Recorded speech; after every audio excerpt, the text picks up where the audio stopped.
శ్రీ కొండూరి రవీంద్రరావు గారు, గూడూరి ప్రవీణ్ రాష్ట్ర కార్యదర్శి గారు, శ్రీమతి తుల ఉమ గారు, జిందం కళా చక్రపాణి గారు, చిక్కాల రామారావు గారు, సిరిసిల్ల జిల్లా పార్టీ అధ్యక్షులు శ్రీ ఆగయ్య గారు, ఇంత భారీ సంఖ్యలో తరలివచ్చినటువంటి నా అన్నదమ్ములకు, అక్కా చెల్లెలకు అందరికీ నమస్కారం. రాజన్న సిరిసిల్ల జిల్లా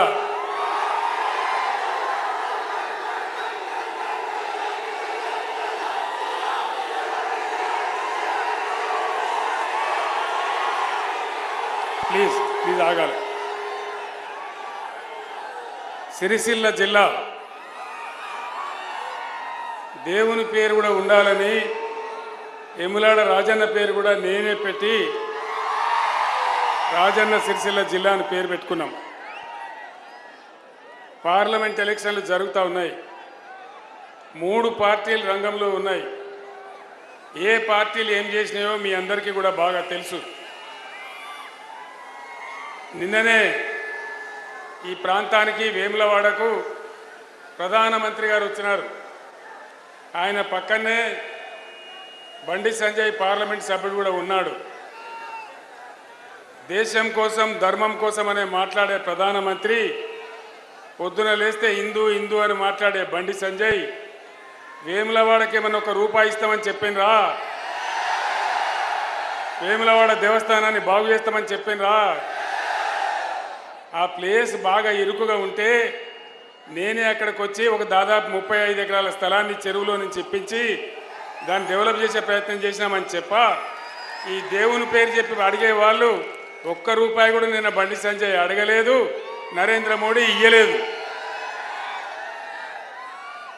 నేను ఒక్కటే మాట మీకు మనవి చేస్తా ఉన్నా. ఇది చేనేత కార్మికులు ఎక్కువగా నివసించేటువంటి పట్టణం. గతంలో ఇక్కడ చాలా ఆత్మహత్యలు జరిగినాయి. నేనే కళ్ళ నీళ్ళు పెట్టుకున్నాను. నేను చాలా బాధపడ్డాను. బీఆర్ఎస్ గవర్నమెంట్ వచ్చిన తర్వాత అనేక స్కీములు తెచ్చి అనేక రకాల స్కీములు తెచ్చి బతుకమ్మ చీరలు కావచ్చు, విద్యార్థుల డ్రెస్సులు కావచ్చు, క్రిస్మస్కు రంజాన్కి ఇచ్చేటువంటి కానుకలు కావచ్చు, ఇక్కడ కార్మికులకు ఉపాధి కల్పించినాం. ఇక్కడ 370 కోట్ల రూపాయల బకాయిలు రావాల్సి ఉన్నాయి. దాన్ని ఈమని అడిగితే మీకెందుకు, మీరు నిరోధులు అమ్ముకోండి, పాపడాలు అమ్ముకోండి అంటే నాకు కోపం వచ్చి నేను ఒక మాట అన్నా. ఏమంత అధ్వానం కనబడుతున్నామనంటే నా మీద ఆగవా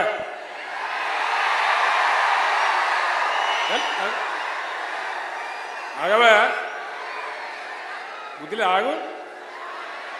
వీడు మనోడేనా ఇంతకు?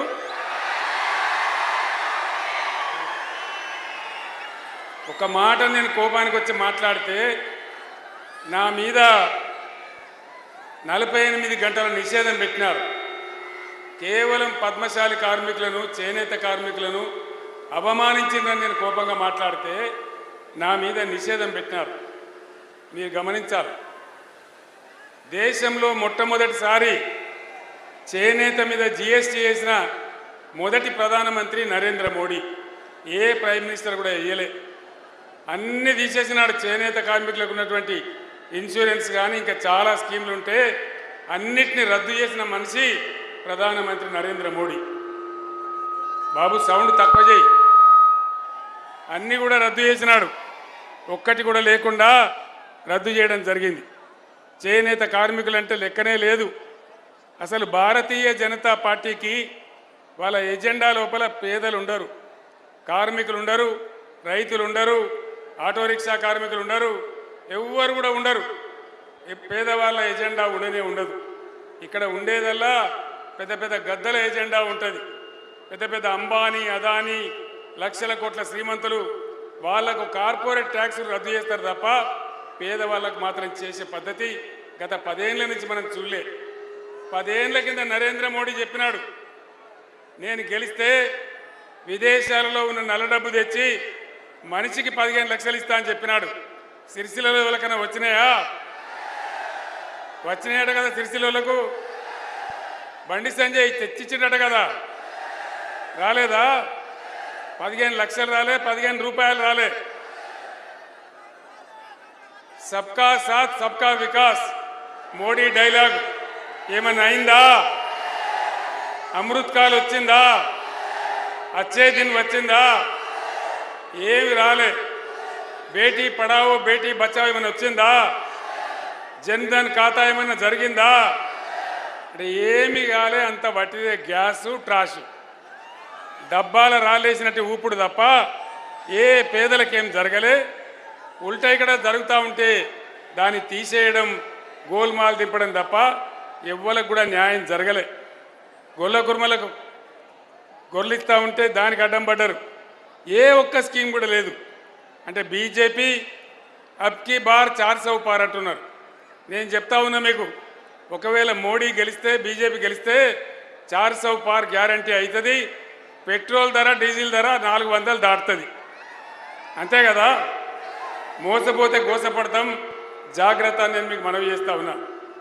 ఇక్కడ ఉన్నటువంటి కాంగ్రెస్ ప్రభుత్వం అలవిగాని హామీలు ఇచ్చి అరచేతిలో వైకుంఠం చూపెట్టి ఇష్టం వచ్చిన మాట చెప్పి వాళ్ళ నోటికొచ్చిన వాగ్దానం చేసి గద్దెకెక్కిన కాంగ్రెస్ ఒక్క హామీ అన్న అమలు చేసిందా? మహిళలకు 2500 వచ్చినాయా? 2 లక్షల రుణమాఫీ అయ్యిందా? కాలేదా? ఏది కాలే, ఏ ఒక్కటి కాలే. ఒకటే ఒక ఉచిత బస్సు పెట్టినారు.